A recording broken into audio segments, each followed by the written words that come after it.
No showbiz news today because nothing's happening. A couple of stories for you, neither of which are nice. And then for you racing fans, the scores on the doors at the end, and that's it. It's just a quiet day. Anyway, got a couple of awful stories for you. Hope you've had your tea. I'm sorry about these. These are shocking, and I'm not trivialising them at all, I promise you. Reading something earlier, a young lady, 23-year-old, is it CARLY Whelans? I think it's CARLY Whelans. She's 23 years of age. She's been kissed and flashed to by a postman, 63-year-old. What's his name? I've got it here, but I can't read my writing. Michael Stewart. Anyway, he's exposed himself on 3 occasions to her. Turns out he's sexually assaulted 3 or 4 more women whilst on his post round. This young lady, this CARLY, has reported him to the post office or the Royal Mail. No joy, nothing happening.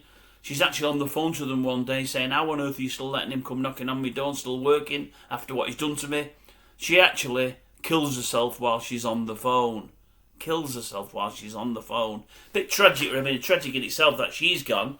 Turns out a year or 2 later, her brother is doing the Great North Run on her behalf to try and raise some money and whatever else.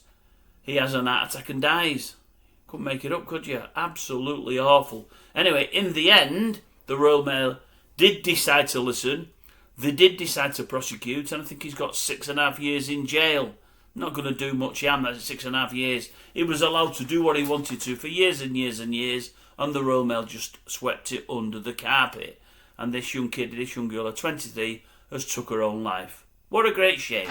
What an absolute tragedy. Really, really awful. Mind you, if you want awful, I've got more for you coming up next. A lot more.